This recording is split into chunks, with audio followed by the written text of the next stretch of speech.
The moment is here, you can stop your search. It's Comics by Perch. Hey everybody, this is Perch. Recently, John Romita Sr. passed away, and he's one of the fathers of comics. I think you see a lot of attention around Jack Kirby, deservedly so, of course, and Steve Ditko comes up. John Romita Sr. is one of those creators that, um, I would have hoped that before his passing, this would have happened, but certainly after his passing, my hope is that certainly Disney and the parent company will do the same kind of elevation that they did for Jack Kirby. Again, would have been nice for him to be alive, but certainly for the legacy of his son and his work, having a higher profile as one of the kind of key members of comic books. This is a guy who helped, draw and define, many characters and many worlds. A lot of the visual look and feel that you see today in certainly Marvel Comics was defined by John Romita Sr. And he left just a massive impact that, and no matter how familiar you are with his work, probably is still understated. There's still so much that he has brought to kind of to this universe that really define what we think of as comics. So it's a sad day, and we've had a rough couple of years of really a lot of huge legends. Tim Sale's unexpected passing, and George Perez, of course, and I mean, just the list goes on and on and on. It's been a very tough year for comic legends passing away, and in some cases, it's they're reaching that age where it's a lot of people who are really powerful in defining comics in the 60s, 70s, and 80s, of course, are getting older, and we're starting to lose some of those legends. So it is sad to see this passing of time. So this is a viewer mail kind of responding to that, but also just talking about the importance of history. And I think the mail is, I don't want to read into it. And I do thank you for sending in the mail, but it feels a little bit like the mail's trying to provoke maybe a bit, but let's read it anyway, and let's tie it to kind of this event in history and kind of go forward. My hesitation here is I everybody has a different line for death, for illness, for people passing. I think it's not the time for comedy or trying to get a rise out of people. It's just some things should be sacred. And death is one of them. That's not the time to start brawling. That was part of, that's been a frustration. It is definitely an attention getter, and people do use it for that. Again, maybe I'm misreading this mail, but let's see. It goes, "Hey Perch, I'm sure you've seen by now the sad passing of John Romita Sr. He will certainly be missed and drew some of my favorite comic books in the world. I am disappointed, therefore, to see so many fans not understand who he is or what he does, even though they call themselves comic experts.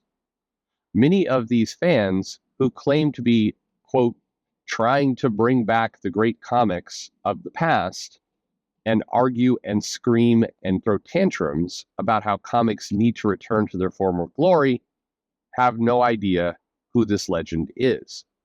Particularly shocking were the amount of people who actually seemed happy at John Romita Sr.'s death, saying, well, at least now we don't have to see more of his shitty artwork like that comic he did with Bendis.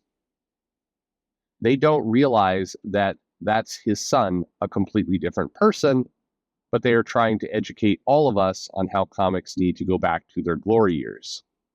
What do you think of this? And do you think these people are phony or just trying to get a rise out of people?" Okay, my options are they phony or trying to get a rise out of people? Like what? Um, interested to hear your thoughts. Okay. So, like I said, I don't, I get mails from lots of different angles about people saying things like, why do these communists over here, or why do these groomers over there, or I mean, just it's pretty common. I don't feel like I'm not going to spend this video dunking on idiots. There's plenty of them. You can just leave it that way. I think anyone who is chiming in on somebody's passing, like John Romita Sr.'s passing, and then saying things like his Superman comic with Bendis sucked, that person is stupid. Like, do we need to? Do we really need to invest a lot of time and effort into saying it's stupid? To me, this is the same line as a comic creator who draws indie comics, who never gets anywhere close to anything meaningful or relevant, never sells any copies, goes on Twitter and acts like an asshole. How much time do we really need to spend on that person? Honestly, it really, we can talk about it. I've certainly talked about things to try and do a point, to loop stuff, but over time, you really get to, is the fan who is mistaking John Romita Jr. from John Romita Sr. worth bothering with? No, the person's a dumbass. So just we move on. What more can you say? Yes, is somebody who's loudly calling for respect of history of comics and then getting a major fact wrong stupid? Yes, the answer is yes. What do we do about that? Well, if I don't know. Put them on the go away list if you ever find yourself in the position of Thanos snapping half of the people into non-existence. You put them on that side. That's the best you can do. I'm sure somebody's like, Perch is saying people should die. No, for Christ's sake, anyway. But the thing to talk about, the way I'm going to use this mail and kind of this event, is how important is the history of comics. And before you say it's very important, and it is, it's the question posed that way is kind of fraudulent. But how important is the history? Well, to me, I always view, it's a very tried and true adage of, those who don't learn from history are destined to repeat it. And if you're going to build a universe that relies on history. And maybe this is the most important piece that I feel gets lost a lot, is comics by its nature is something that is reliant on what came before it. You need what came before it. You need that history in order to tell your story. You're not just each story builds on each other. People in comics know this. So I say, we stand on the shoulders of giants. C.B. Cebulski's, this is the longest running narrative in history. This kind of, these kinds of claims are because comics are wholly built on what came before. That is what they're all about. That's what they do. And so if that is true, and it is by nature, the comics are numbered for a reason. There's an order for things for a reason. As much as people hand wave continuity and should we pay attention, should we not pay attention, whether you pay attention a tiny bit or a lot, still a major factor in comics. It just is. It's baked into the premise. So therefore, comics are, they're just, it's locked in. So if it is, then the history is important.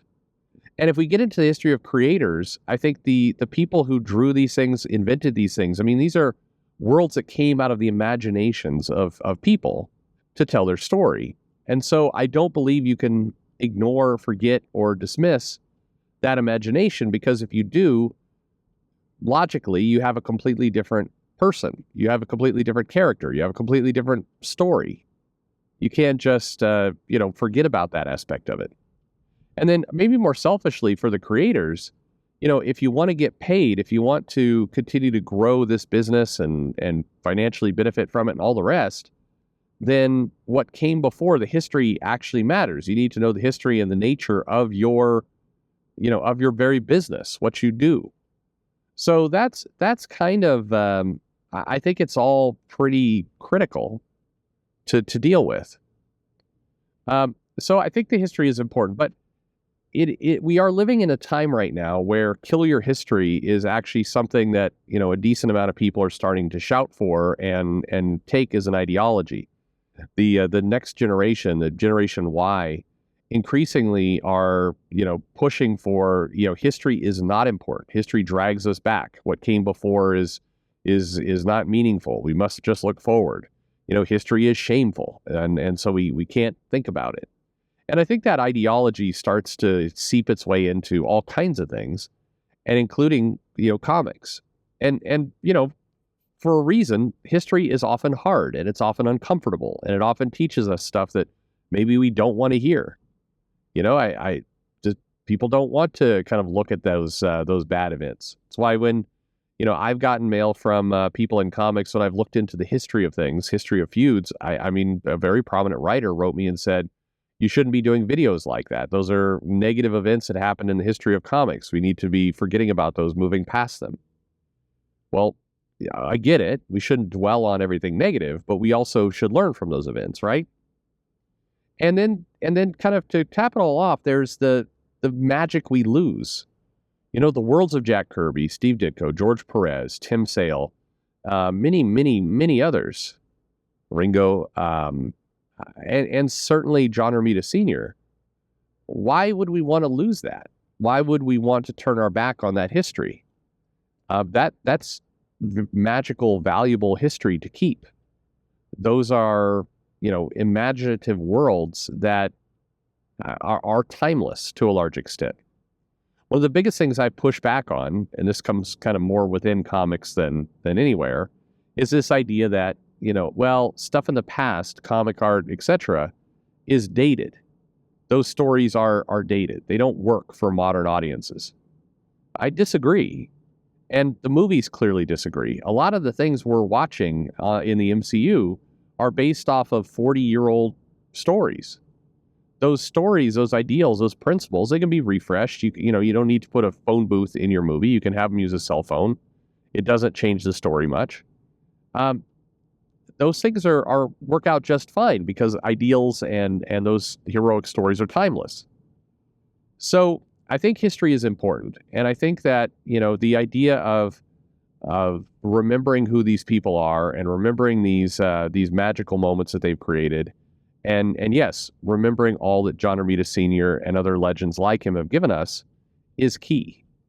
And so to all the people who say, we need to bring back the past, we need to make comics more like how they used to be, I don't know their hearts. I don't know if they mean that legitimately, meaning they're trying to communicate kind of the magic of storytelling. We need to make sure we keep that, in which case I wholly agree. If they don't really care about the history and they're just wanting to dunk on the current people, then, that's a waste of time. Those people are playing a completely different game. They don't care about the history or the current present of comics. If your sole goal is to dunk on people, but if we're talking about kind of bringing some of that magic in and holding on to it and keeping it and respecting it, yeah, absolutely.